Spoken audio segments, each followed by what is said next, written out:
ছোট্ট একটি দোয়া। এই দোয়াটার মধ্যে আপনার আমার জীবনের সব চাওয়া আছে, সব এমন দোয়া সব আছে। আপনি সিজদায় গেলেন, আপনি সিজদায় যাওয়ার পরে মনে করবেন যে আল্লাহ, আমি তো সেই মানুষ যাকে একমাত্র তুমি দাঁড় হয়ে থাকার মতো তৌফিক দান করেছো। পৃথিবীর কিছু প্রাণী আছে রুকুতে, কিছু আছে সিজদায়, আর মানুষ একমাত্র দাঁড়াতে পারে, সেখান থেকে রুকুতেও যেতে পারে, সিজদাও যেতে পারে। আমি সবচেয়ে দাঁড়ানোর ক্ষমতা যে দিয়েছিল, এখন আমি সিজদায় গেছি। আল্লাহ, আমি সবচেয়ে নিচু হইলাম, হওয়ার পরে এখন ঘোষণা দিচ্ছি সুবহান রাব্বিয়াল আ'লা, সুবহান রাব্বিয়াল আ'লা, সুবহান রাব্বিয়াল আ'লা, আমার রব সবচেয়ে উপরে।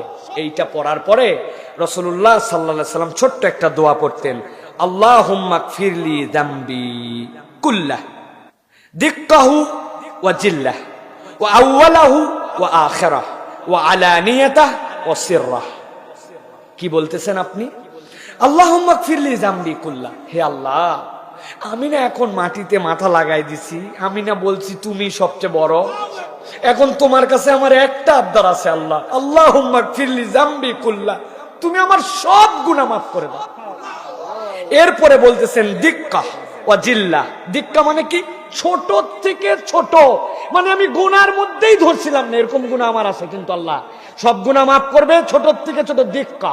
এরপরে বলতেছেন জিল্লাহ, বড় থেকে বড় যত গুনাহ, আল্লাহ আমার গুনাহ মাফ করো, ছোট থেকে ছোট ছোট সব, বড় থেকে বড় বড় সব। আউওয়ালাহু ওয়া আখিরা, একবারে প্রথমে যে গুনাহ করছি ওইটাও মাফ করো, একবারে শেষে যে গুনাহ করছি ওটাও মাফ করো। ওয়া আলানিয়াতাহু ওয়া সিররা, আল্লাহ কত গুনাহ তো প্রকাশ্যে করছি সেটাও মাফ করো, আর যেটা গোপনে করছি সেটাও মাফ করো।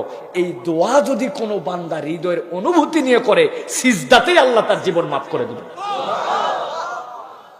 তাহলে সুবহান রাব্বিয়াল আ'লা, সুবহান রাব্বিয়াল আ'লা, সুবহান রাব্বিয়াল আ'লা। আমি সেই সৃষ্টি যে দাঁড়াতে পারি, রুকুতে যেতে পারি, হালতেও পারি, আমি এখন সবচেয়ে নিচে, তুমি সবচেয়ে বড়।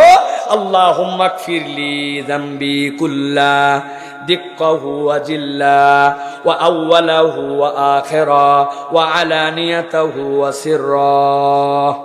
এইটা যদি কোনো বান্দা একবার বলে, আর তার যদি বান্দার হক নষ্ট করার গুনাহ না থাকে, শিরিক যদি না থাকে, আল্লাহ তার সব গুনাহ মাফ করে দিবেন।